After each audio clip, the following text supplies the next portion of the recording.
Yesus ko guyyaa rakkinaa gaafa namni narraa goree hidhaan dugdaa natti galee cabni koo si wallaanamee seenaan koo si hin haaromee jiruu abbaan akka kee. Yesus ko guyyaa rakkinaa gaafa namni narraa goree hidhaan dugdaa natti galee cabni koo si wallaanamee seenaan koo si hin haaromee jiruu abbaan akka kee. Cabni koo si wallaanamee seenaan koo si hin haaromee jiruu abbaan akka kee.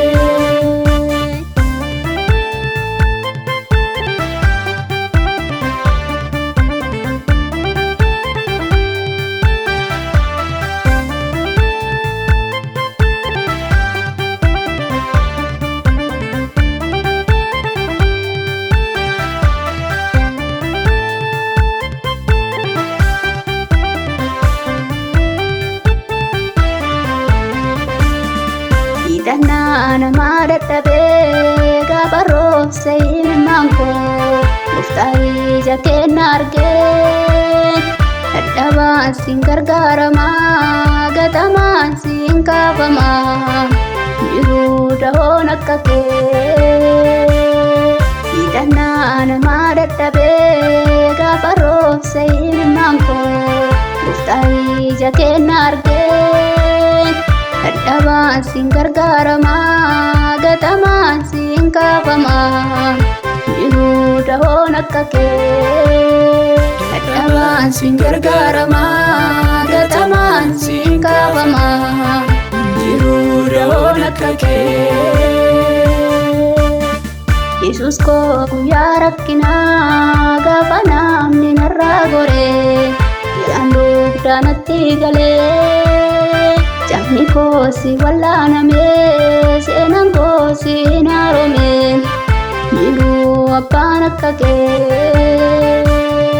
Yesus koo guyyaa rakkinaa gaafa namni narraa goree hidhaan dugdaa natti galee cabni koo si wallaanamee seenaan koo si hin haaromee jiruu abbaan akka kee.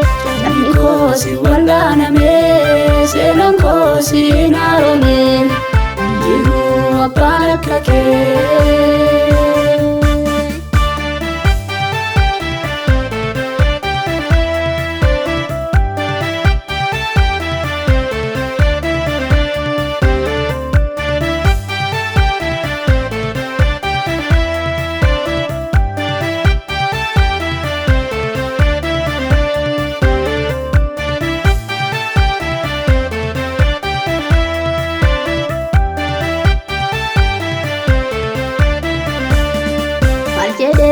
Oolmaa kee maal jedhee ibsuu gochaa kee sagaafa guyyaa sanii situ jijjiire seenaa koo situ haaromsee maqaa koo Yesus koo ati kabajamii. Maal jedhee oolmaa kee maal jedhee ibsuu gochaa kee sagaafa guyyaa sanii situ jijjiire seenaa koo situ haaromsee maqaa koo Yesus koo ati kabajamii. Situ jijjiire seenaa koo situ haaromsee maqaa koo Yesus koo ati kabajamii.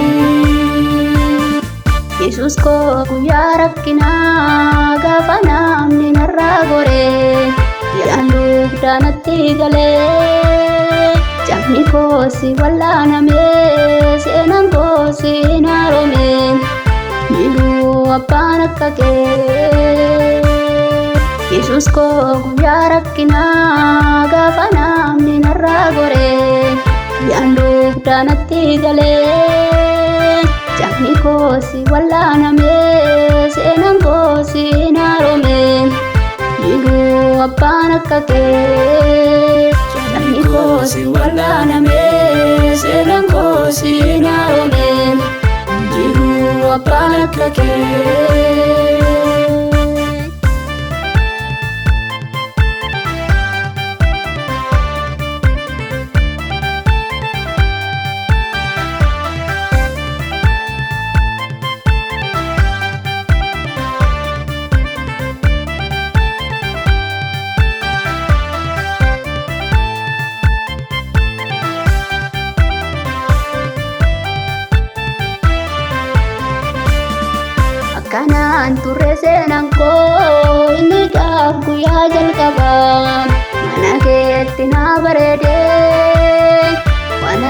jallisuuf hin qabu maqaa keetiin ol qaba garummaa keenii madeeme akkanaan turre seenaan koo inni gaaf guyyaa jalqaba mana keetti naa bareede waanan jallisuuf hin qabu maqaa keetiin ol qaba garummaa keenii madeeme waanan jallisuuf hin qabu maqaa keetiin ol qaba garummaa keenii madeeme.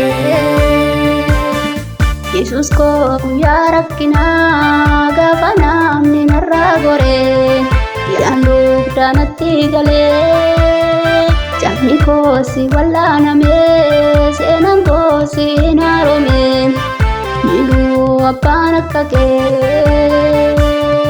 Yesus ko guyyaa rakkinaa gaafa namni narraa goree hidhaan dugdaa natti galee cabni koo si wallaanamee seenaan koo si hin haaromee miiluu abbaan akka kee. Cabni koo si wallaanamee seenaan koo si hin haaromee miiluu abbaan akka kee.